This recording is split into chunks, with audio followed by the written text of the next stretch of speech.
Hi guys, MrRoflWaffles here. Yes, on your screen right now is indeed Black Ops 4 Zombies. It's not a leak, it's the real deal, and it's all thanks to the fact that last week Activision took me out to Treyarch Studios in LA, and they allowed me to capture some gameplay. Now, there's an important point that I need to note straight away, just so that you guys don't get crazy upset in the comments or anything like that, okay? Easter eggs in this game, as in Black Ops 4, when we were playing it at Treyarch, were turned off. Not just in Voyage, not just in Blood, not just in 9, but every single map we played, and we played all of them, okay? So, there are no Easter eggs that are in this gameplay as far as Treyarch are concerned. They have turned off the Easter eggs, and that actually is part of their strategy for the entire launch this year. They're saying the main quest is actually going to be turned off until a day after launch. So tomorrow, assuming you're watching this video when it goes live, the first day it goes live, that is when you're going to be able to tune into my channel and watch some Easter egg hunting, live streams, that sort of thing. My guides will start going up today as we begin to find things for mini quests and stuff like that, or shield part guides and all that good stuff that you guys know me for as a YouTuber, as the guides guy, right? The no-nonsense guides. All that will be going up, but the actual main quest won't even be able to be hunted until tomorrow, which is a really interesting change. Now, that's, I guess, enough for now about Treyarch's strategy surrounding the game for the launch. Let's talk about the game itself. This is a Voyage of Despair, obviously, and I'm using the, and this is going to sound awfully contradictory, but Easter egg Wonderweapon. That's right, I am using the Kraken in this gameplay. However, the Kraken is just like the Wonderweapon from Dries. Just think back all the way to Dries, you just get it out of the box, and that's that. Now, there's a difference to that Wonderweapon, and that's that you can get elemental upgrades for it. So there are some elemental upgrades that you can get for this particular weapon.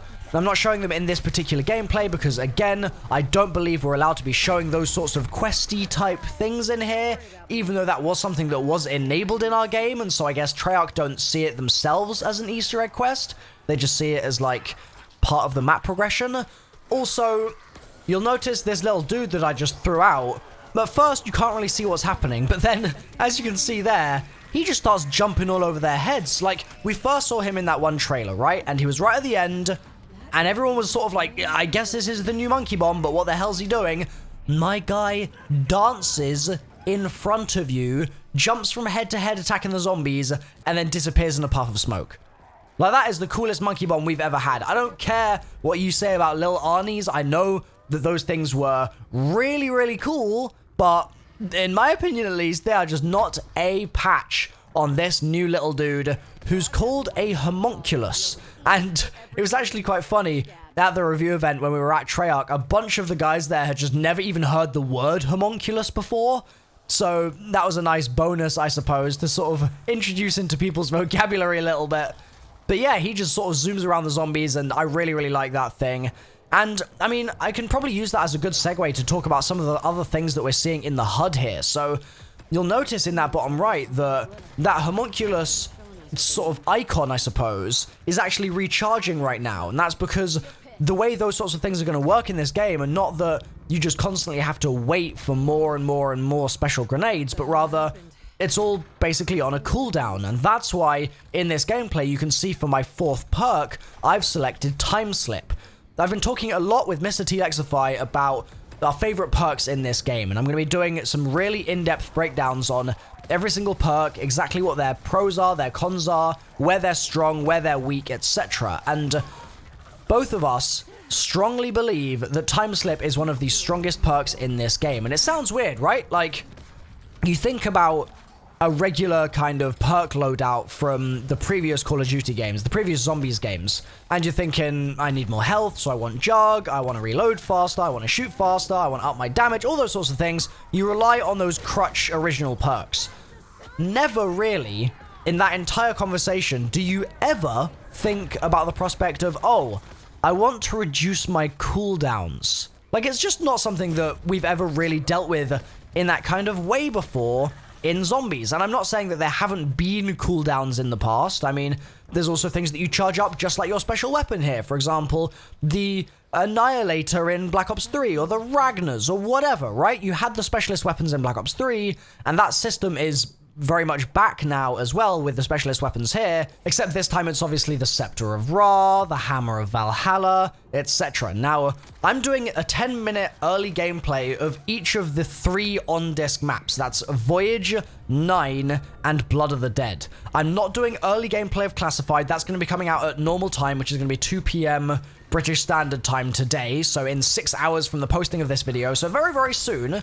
But for now, it's just going to be early gameplay of these 3 maps, and on each one of those, I'll show you a different specialist weapon, so you can get a feel for how they kind of feel in-game. I mean, certainly the staff, as I'm sure you'll have noticed from this gameplay, doesn't really kill zombies in the way that you might expect it to. Like, I went into this map and I was like, okay, Scepter of Ra, it's going to just breathe fire all over the zombies, they're going to die instantly, it's going to be glorious. But really, this is not a fire staff. Like, this is not a conventional Origins ancient fire staff, as we're all used to. Instead, it's really a healing technique. It's a healing beam. It's something that you can use to slow zombies down, but it kind of kills them slowly, and so you're sort of better suited using it to slow the zombies, go for revives, use it to heal your teammates, etc.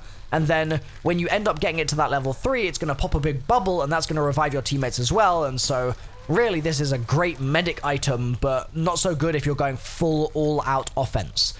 On the topic, that's also something that I'm planning to do in the next couple of days. I'm going to have a full in-depth guide going up for essentially figuring out which specialist weapons fit your playstyle the best, which one's better than others in certain situations, etc. Essentially the same thing that I was going to be doing with the perks, because I really do think that there's a lot of nuance and strategy to exploring these new features in this game. Like, there really is going to be some kind of added height to the skill ceiling, I guess, between people that don't really think about their loadout so much, and others who are really thinking about it super in depth and customizing it to the particular map that they're playing, or the particular style they're playing that day.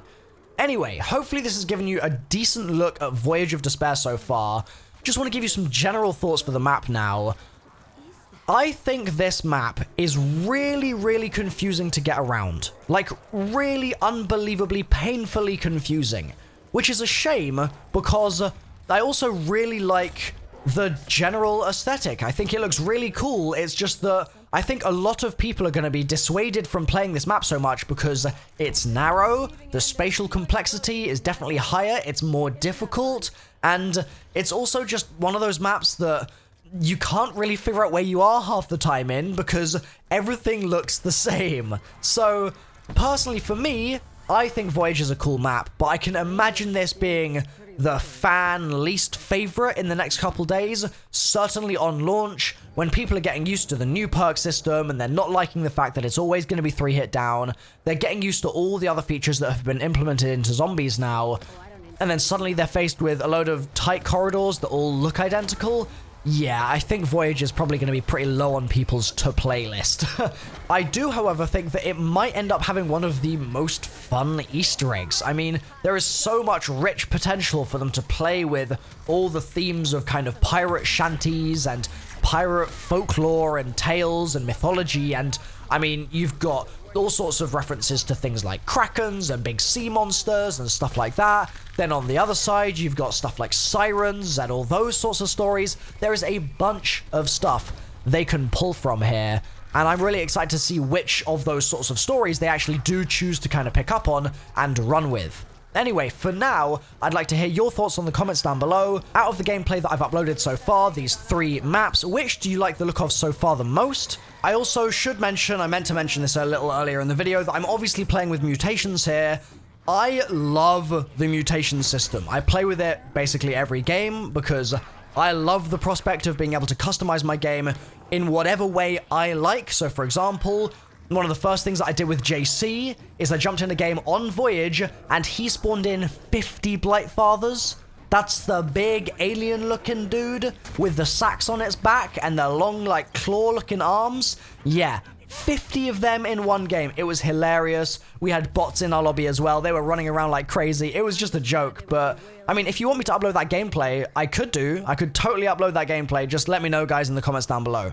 Leave a like on the video if you've enjoyed as well. I'm just going to let the gameplay run here to meet my 10-minute quota that Activision have given me. Thanks for watching, though. I'll catch you in other Black Ops 4 videos very soon, I'm sure. See you then.